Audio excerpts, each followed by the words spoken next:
Un ciclo de Carnot, voy a leer textual, se representa esquemáticamente en un diagrama PV y TV como lo muestran aquí, pero cada proceso tiene su explicación. Permítame detallarlo. Se compone de 4 procesos totalmente irreversibles, perdón, reversibles. Esto es un concepto que van a aprender un poco más cuando expandamos la explicación de la segunda ley y la entropía, pero por favor, hoy entiendan que son procesos totalmente ideales. Todos los procesos de lo que consta el ciclo de Carnot se consideran ideales, sin pérdidas y digamos que totalmente perfectos. Esto se hace porque esto es un ciclo que se utiliza de hecho como referencia y como base para la comparación sucesiva de ciclos reales. Es decir, lo que nosotros estamos aquí representando constituye, digamos que, un formato de referencia para saber qué es la eficiencia más alta que vamos a obtener y un salto de temperaturas que podríamos estar analizando, por poner situaciones de ejemplo. ¿En qué consiste? Ya ustedes saben lo que es una expansión, saben lo que es una compresión, saben cómo representarlo en un diagrama PV en los diversos procesos. Les falta uno que les voy a explicar. El primer proceso por el cual podríamos empezar, recuerden, es un ciclo, puedo empezar por cualquiera, consiste en una adición de calor isoterma. Adición de calor a temperatura constante. Recuerden la representación, ustedes lo hicieron muy bien en su examen, la representación de un proceso PV isotermo, es decir, una línea más o menos suave que conlleva a que la temperatura en todos estos puntos, desde el 1 hasta 2, es igual. Aquí dice claramente temperatura constante. Como es la adición de calor, voy a representar esta como en el ciclo la más alta y la voy a representar con un T high, es decir, T de alta. Voy a respetar la nomenclatura inglesa y así se va a mantener para todas las ecuaciones incluso. TH representa la temperatura más alta del ciclo, también llamada T de alta. En este proceso ocurre una adición de calor, recuérdenlo. Cuando se añade calor ocurre a T constante y esta es su representación. Lo que están viendo, representando, es un ciclo de potencia porque resulta que las flechas van dirigidas en un sentido a la derecha, como les expliqué anteriormente. Luego, ¿cómo representaría este proceso en un diagrama T contra entropía? Recuerden que esa propiedad ya la habíamos más o menos definido, consiste en termodinámica y en términos básicos en la relación que existe entre el calor y la temperatura de un proceso.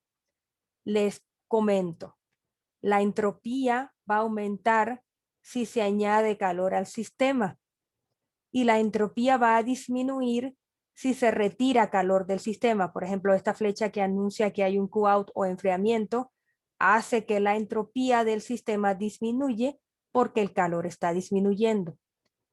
Cuando el proceso se diga isentrópico, escriban esto por favor. Esto es un sinónimo de adiabático. También se puede enunciar así, aunque tienen una pequeña diferencia que más tarde voy a anunciar. Cuando dentro de un enunciado de un ciclo ustedes encuentren un proceso adiabático o isentrópico, se representa con una línea constante en un diagrama TS porque es un proceso que no cambia la entropía. Es decir, ¿por qué es un sinónimo de adiabático? Porque por definición, si es el delta Q con respecto a la temperatura, si es adiabático, ese calor es cero. Por lo tanto, no habrá cambio de entropía. Por eso dice que normalmente se enuncia como sinónimo adiabático e isentrópico y se representa con una línea perpendicular al eje de la abscisa en un diagrama TS que es entropía, enunciando que del proceso, por ejemplo, de 2 a 3, no cambia la entropía. Ok, esto es un paréntesis para anunciar ya lo siguiente y todos los ciclos que contengan ese enunciado, que es el último que les falta por aprender, la palabra isentrópica denota entropía constante y quiere decir que en ese proceso no existe intercambio de calor, es adiabático. Ahora, como íbamos por aquí, retorno.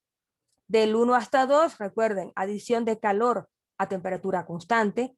¿Cómo represento eso en un diagrama cuyo eje vertical sea la temperatura? Pues perpendicular a ese eje. Quiere decir que desde el punto 1 hasta 2 nunca va a cambiar el valor de temperatura. Esto es T constante.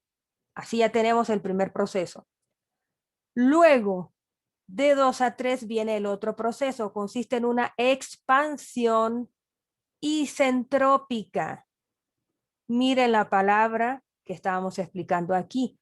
Ahora viene un proceso isentrópico, pero es una expansión. Probablemente aquí el equipo que intervenga es una turbina, pero que se considera absolutamente aislada y sin pérdida. Por lo tanto, el fluido se expande, disminuyendo su presión, aumentando el volumen, pero el proceso es isentrópico. En el TS se representa, como ya dije, con una línea perpendicular al eje de entropía, denotando que no cambia la entropía en ese proceso. Presten atención a lo siguiente. Las líneas de T constante tienen cierta pendiente que ya es conocida por ustedes en el diagrama PV. Para representar un proceso a entropía constante, la pendiente es un poco más elevada. Así pueden distinguir y representar un proceso a T constante y un proceso a S constante, a entropía constante. Las pendientes son distintas, más elevadas en el caso del proceso isentrópico. Esto ya que lo vayan anotando y aprendiendo. Ahora viene un rechazo de calor isotermo. Q out a T constante. Ese es el proceso siguiente. Se rechaza calor y también ocurre a T constante. Al rechazar calor, espero entonces, fíjense bien, este proceso está representado aquí en el eje TS, como dice que es isotermo. En el ciclo de Carnot, entonces se representa con una línea de T constante. Es igual que el de arriba, pero en este caso es un rechazo de calor. Entonces se representa con una línea de T constante, pero en este caso, quizás por el rechazo de calor, también pierde un poco de presión y simplemente se representa de esta forma. ¿Qué sigue? Una compresión isentrópica. Al igual que aquí, probablemente el fluido entra a algún equipo imaginario en el que comprime el fluido, pero lo hace de forma ideal, es decir, sin perder ni ganar calor ni pérdidas, nada.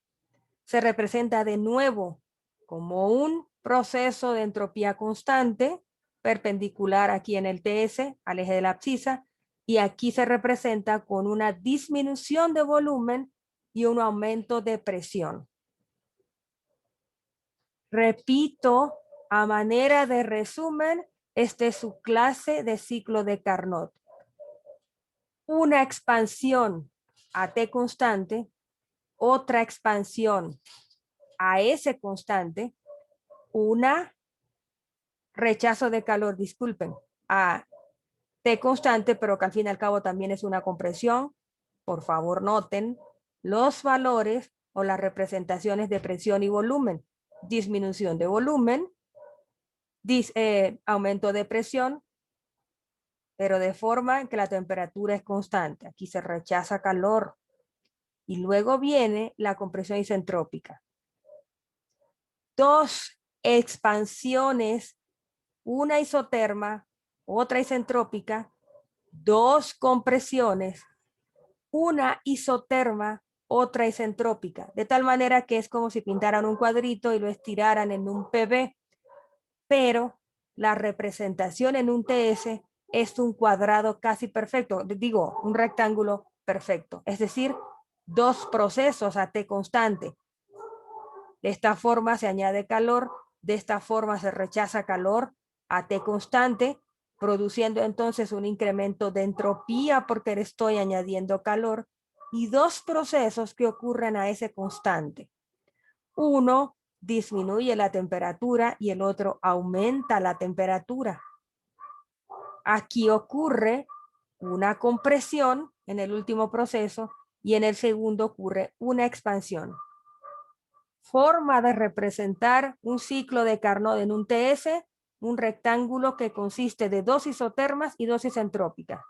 Forma de representarlo en un PV, dos expansiones, una isoterma, una isentrópica, dos compresiones, una isoterma, otra isentrópica, denotando siempre líneas más o menos paralelas y una de la otra difieren por la pendiente. ¿Ok? Luego, el ciclo de Carnot puede ser ejecutado en un sistema cerrado, es decir, puede ser que esto se ejecute con un gas en un sistema de cilindro-pistón en el que no es atravesado por la masa, o también puede ser por dos turbinas, dos expansiones y dos compresores imaginarios. Y se puede utilizar o gas o vapor, es decir, puede ser un ciclo de potencia de gas o de vapor. Esto es para denotar lo siguiente.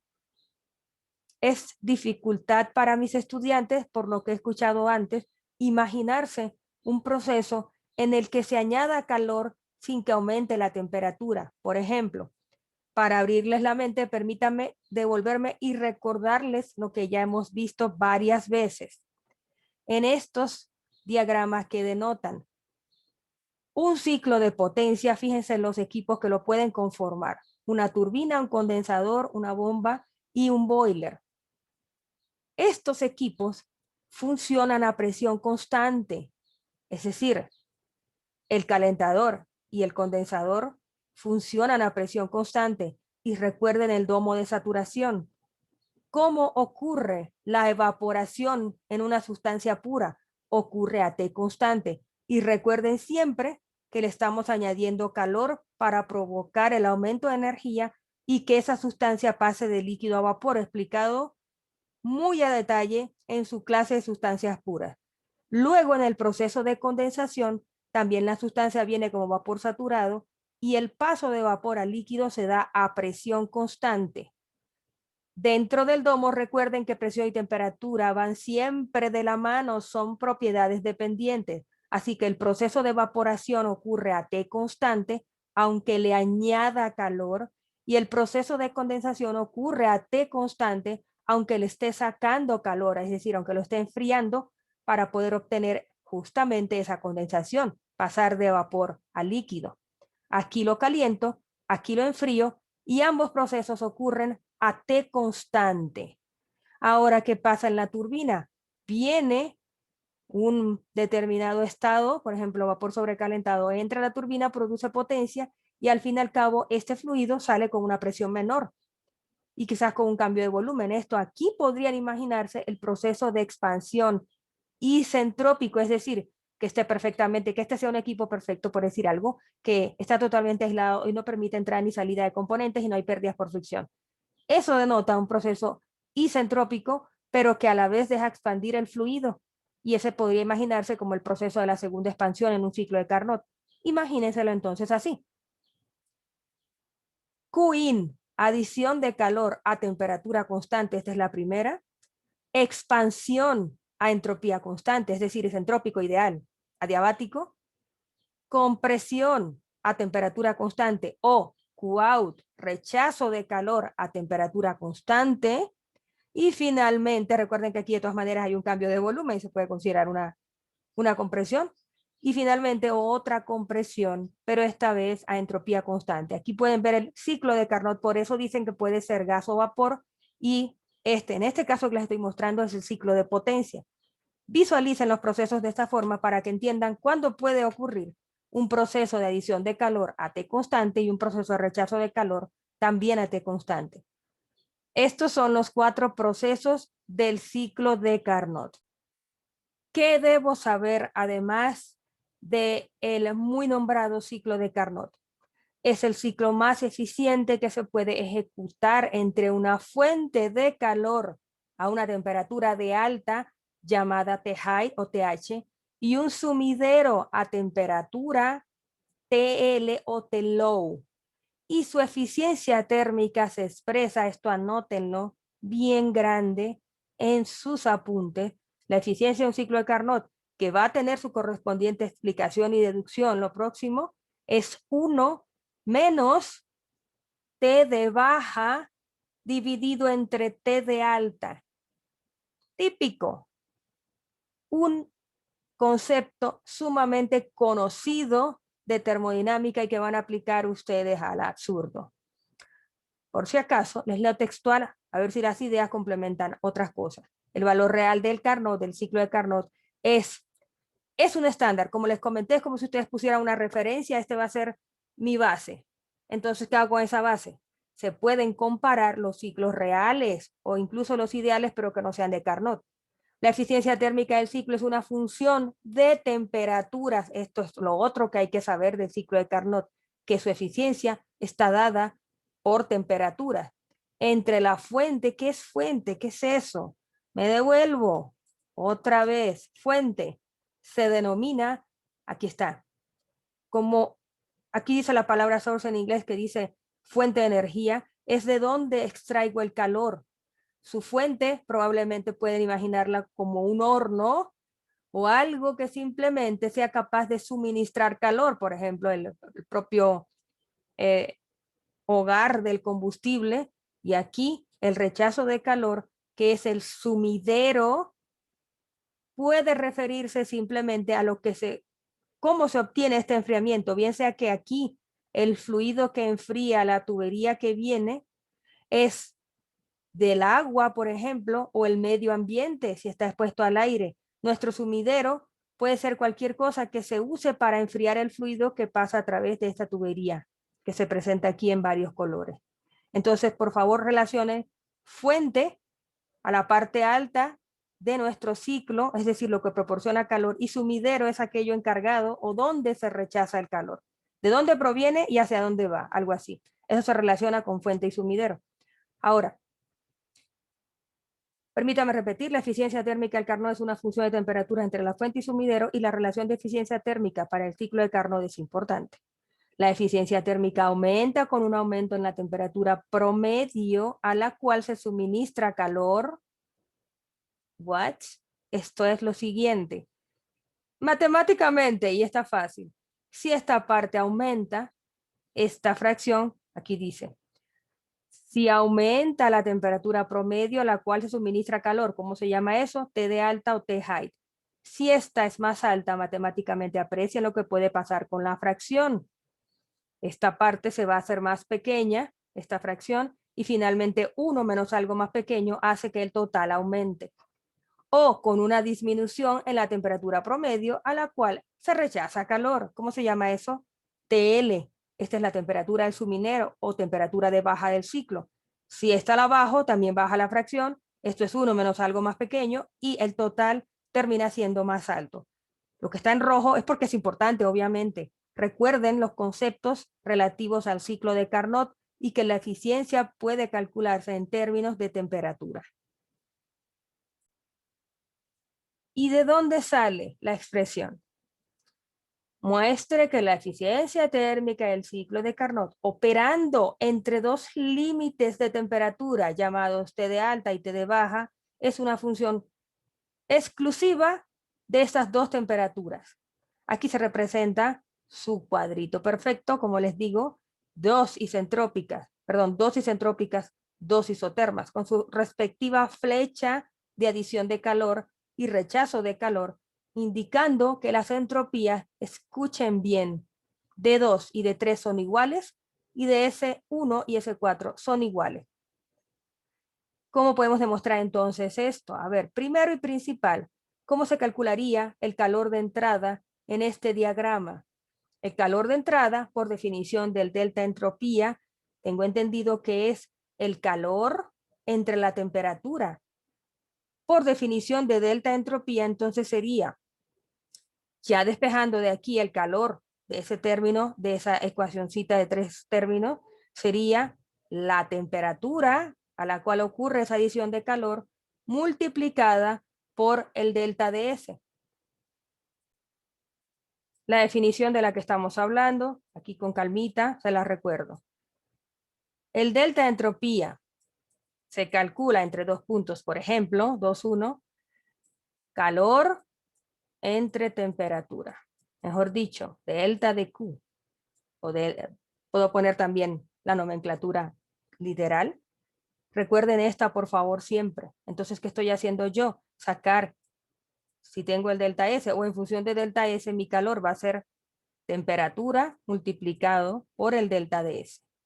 Y ese delta de S, pues también puedo expresarlo obviamente en función de los procesos considerados. Puede ser S2, S1, S3, S2, por ejemplo, en general donde esté mi proceso. Así que nuestro calor de entrada va a estar dado por el cambio de entropía relativo al proceso que estoy considerando y la temperatura a la cual ocurre, que en el caso que estamos ahora mismo hablando es la temperatura de alta. Entonces, si volvemos a la definición, y espero estar compartiendo bien mi pantalla, aquí tienen. El calor de entrada será entonces la temperatura de alta multiplicado por este delta S de 2 hasta 1 y equivalentemente el calor de rechazo va a ser entonces la temperatura de baja multiplicado por su respectivo cambio de entropía, S3 menos S4. Recuerden lo que les dije anteriormente. S2 y S3 son iguales, S1 y S4 son iguales. Esta es la definición del ciclo de Carnot. Ocurren procesos isentrópicos de expansión y de compresión. Así es lo que dice a continuación. Como los procesos 2,3 y 4,1 en el diagrama son isentrópicos, entonces estas entropías terminan siendo iguales. ¿Y qué si las sustituyo?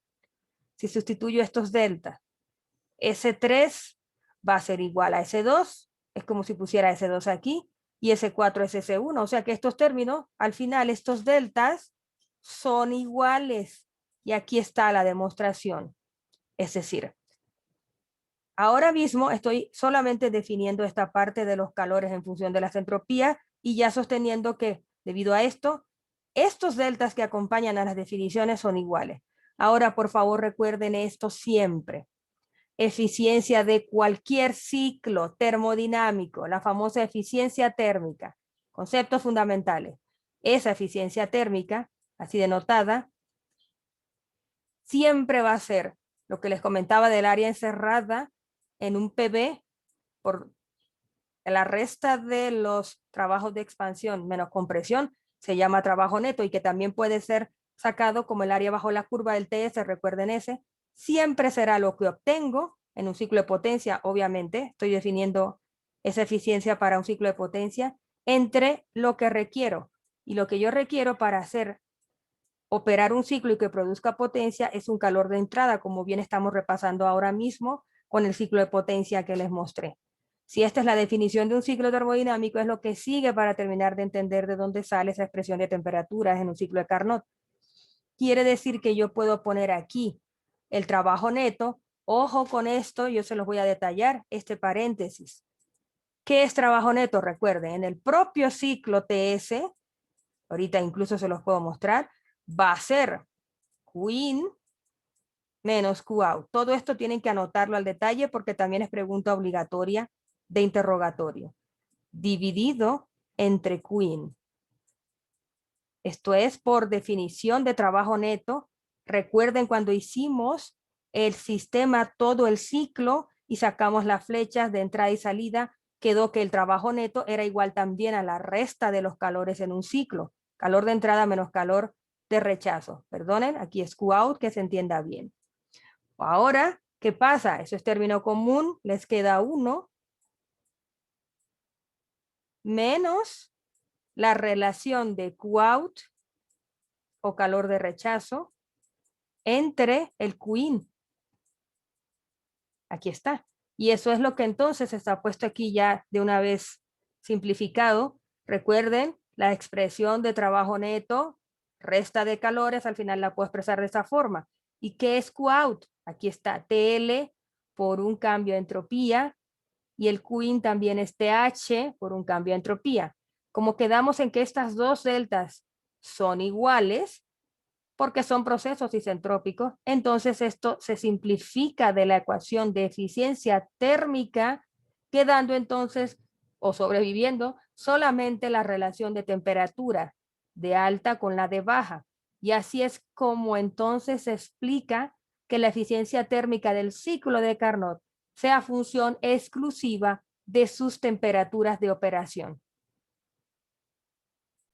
Así como entonces acaban de entender cuál es la relación entre calor de entrada y salida, probablemente lo llame Q2 y Q1, siempre va a ser su temperatura a la cual ocurre ese calor multiplicado por el cambio en entropías, y entonces los calores están relacionados al fin y al cabo por una relación de temperatura. Por favor, anoten esto. La relación de calores en un ciclo alto y bajo está dada también por la relación de temperaturas. Leyendo textual y yendo con las ideas, permítanme. El ciclo de Carnot reversible es un ciclo ideal que teóricamente se puede realizar con cualquier sustancia de trabajo ya explicado. Supondremos que la sustancia que utilizamos es un gas ideal. ¿Qué pasa si mi análisis está sobre la base de que sea gas ideal? Aquí, ¿qué van a hacer? A usar las relaciones que ya aprendieron de gas ideal. Por ejemplo, ¿cómo se calcula el delta U de un gas ideal? Ah, pues SB por delta T. ¿Cómo se calcula el delta H? Ah, pues SP por delta T, y así sucesivamente. Supondremos, repito, que es un gas ideal, entonces consta de 4 evoluciones. En este texto llaman evoluciones a los procesos. Acostúmbrense a cualquier nomenclatura y a cualquier expresión. 2 evoluciones isotérmicas, 1 y 2, y 2 evoluciones adiabáticas. Fíjense, tienen que estar preparados para saber que aquí la palabra adiabática es isentrópico. ¿A qué se refiere con las 2 isentrópicas? Pues estas 2, como ya les había explicado. Si el ciclo comienza en 1, se recorre en el sentido horario, es decir, de potencia. Primero hay una expansión isoterma hasta 2. Durante el curso de la misma hay un ingreso de calor Q1 equivalente al trabajo de expansión y a la variación de energía interna. ¿Qué está haciendo aquí? Primera ley de la termodinámica aplicada en el proceso de 1 a 2, de lo cual ustedes son expertos. Yo me encargué de eso. Pero fíjense bien, si se opera con un gas ideal, esta última es 0. ¿Qué quiere decir eso? El delta U, como primera ley de la termodinámica, establece delta de U es igual a Q menos W.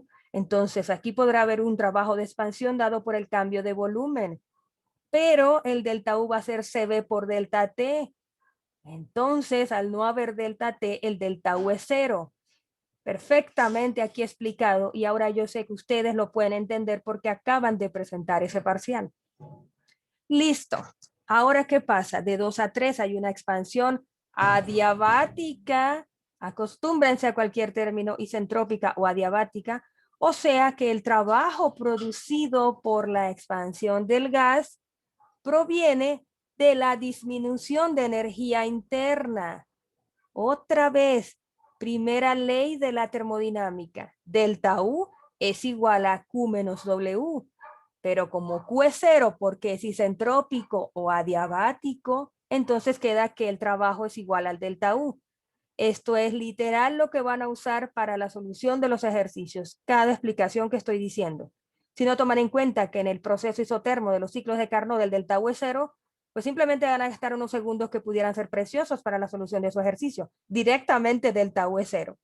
De 3 a 4 hay una compresión isoterma, es decir, de 3 a 4 a temperatura constante hay una compresión, como les había comentado, durante la cual sale del sistema calor de rechazo, aquí llamado Q2, equivalente al trabajo consumido en esta etapa, lo mismo que aquí arriba. Aquí Q se saca con el término de trabajo porque delta U es 0 porque es isotermo. Y finalmente de 4 a 1, que es esta, hay una compresión adiabática o isentrópica que consume trabajo. Of course, aquí hay una disminución de volumen, el cual se emplea en aumentar la energía interna del sistema. Primera ley de la termodinámica, delta U igual a Q menos W. Q es 0, quiere decir que delta U es igual al trabajo. O sea, que de 4 a 1 el sistema recupera la energía interna que había perdido de 2 a 3, porque en las etapas 1, 2 y 3, 4 no experimenta variación de U. Es decir, esta última parte es, si yo hago como sistema todo el ciclo, entonces este delta U va a equivaler a este, solamente por sumatoria de energías que entran y salen.